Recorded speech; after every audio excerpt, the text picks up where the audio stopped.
Hi everybody and welcome on board this Bavaria 38 cruiser for a look around her interior in glorious virtual reality. So what does that mean for you? That means hopefully that you can get to experience this boat without actually being here or before you view her in person, and we hope that this really great idea will give you a feeling as to what it's like to be on this boat before you arrive. All you need to do is swipe your screen or click and drag your screen up, down, left or right, and you can look around where you like, when you like. You don't have to look where I look. Some people are a little bit sensitive to the movement of the camera.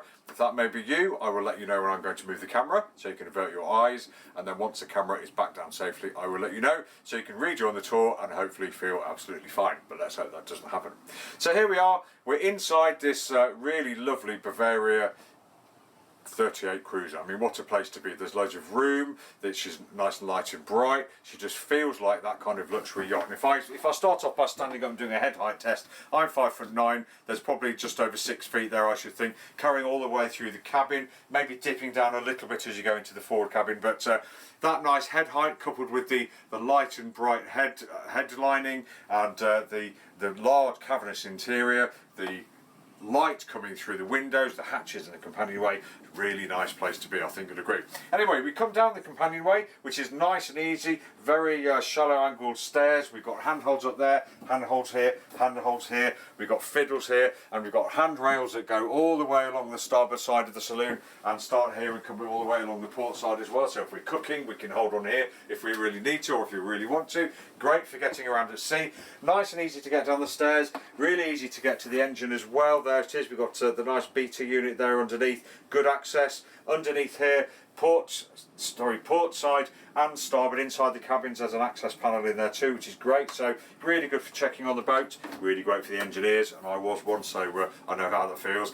Coming down, once you're in, we've got a lovely great big lobby here for, I guess, entertaining or changing or deciding where you want to go. But let's go this way first and look towards the navigation station. So you can see, well, you probably can't see the seats here, nicely padded with storage underneath. Lovely great big chart table here, plenty of room for your chart work. There's room inside for your dividers and a few charts. There's storage underneath, storage outboard, and you can see these cupboards go all the way through the saloon, all the way through to the forward cabin, and then all the way back along from the port side of the forward cabin into the galley. So it gives you that feeling of continuity and quality throughout, which is lovely. We've got the electrics panel, we've got the stereo, we've got an older GPS system and a radar system there as well to help us along our way, but nice and easy communications with the helmet there as well, and the rest of the compartment if that's what you need. Really, really lovely. Like it very much. Moving forwards in this section, we're all about cooking, we're all about socialising. We've got the saloon area here,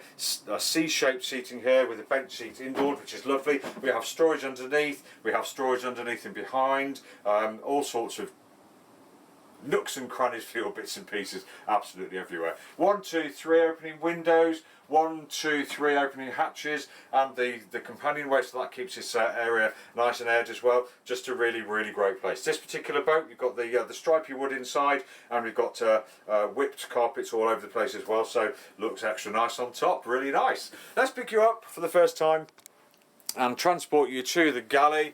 There we go, and I'll just perch on the back of this seat here while I try and get the camera to not fall over. There we go, and we shouldn't sit on here, but I will just briefly.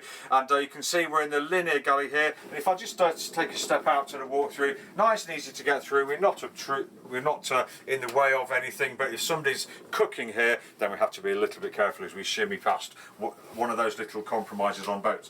We've got plenty of work surface here. We've got a nice big fridge under here. I think that's very recent. We have a nice fiddled oven under here with 2 burners underneath this section of the worktop that lifts.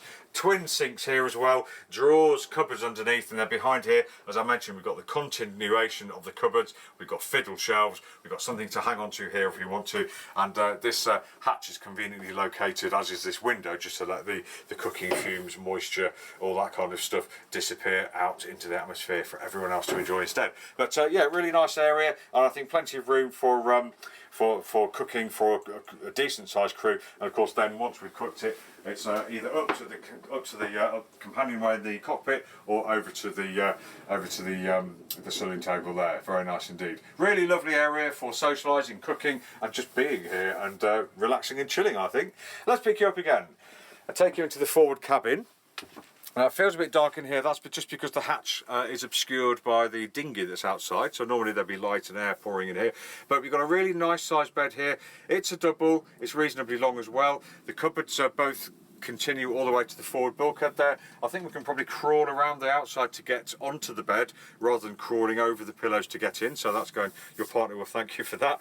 We've got nice wardrobes, port and starboard as well. We've got a nice seating unit here with some storage underneath probably, and a nice big very large lobby here for getting changed, sitting down, pulling on our wellies, our oilskins, etc, and a good amount of storage underneath that bed as well. Lovely thick mattress, by the way. I think that's looking really rather comfortable. And again, head height in here probably about 5'11", just coming down slightly as the moulding of the upper deck comes down with the coach roof, but not a problem for most people. Right, let's pick you up again, and we'll transport you through the saloon, and I'll place you there in the heads compartment. And this is the only heads compartment on the boat. Good head height again. We've got a nice shower. We've got a cupboard here for bits and pieces, and the holding tank in there.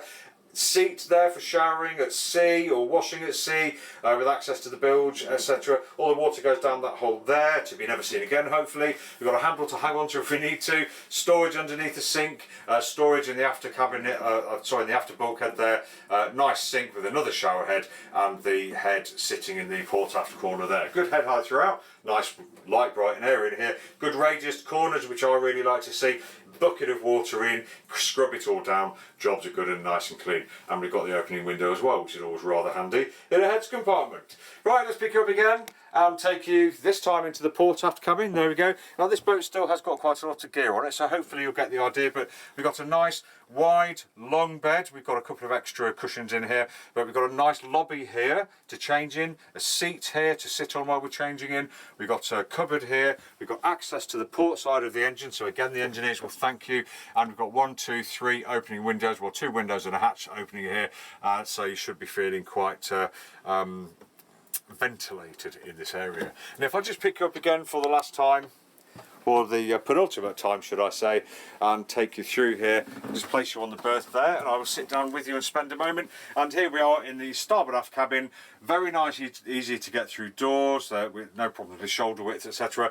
And we can see the bed a little bit better in here. Long, wide storage underneath. We have the fuel tank under here. We've got the fiddle shaft down the side. We've got the cupboard behind me, the seat I'm sitting on, and access to the starboard side of the engine. So again, the engineers will be your best friend. Nice cabin, good distance between the bottom of the moulding there, which is probably the underside of the cockpit locker, and the mattress itself, though generally your head will be this end, your feet down that end, but hopefully that would help with anybody who experiences maybe a little bit of claustrophobia, but I don't think so on this boat. How cool is that? Right then, let's pick her up for the last time. As I mentioned, I'll place you on the saloon table this time, and we'll sum up by saying that this has been Tim from Boatshed Yacht Brokers, taking you around the interior of this Bavaria 38 cruiser. We've seen what a lovely space she is, all sorts of amenities, luxuries and areas for you to explore on this boat. If you like looking at boats, do go to our YouTube channel, where you'll see dozens and dozens of other reviews and tours of other boats, from the tiniest little yachts and fishing boats to the most enormous, posh gin palaces you will find anywhere in Brighton Marina. Thanks for watching, and we hope to see you again soon. Take care.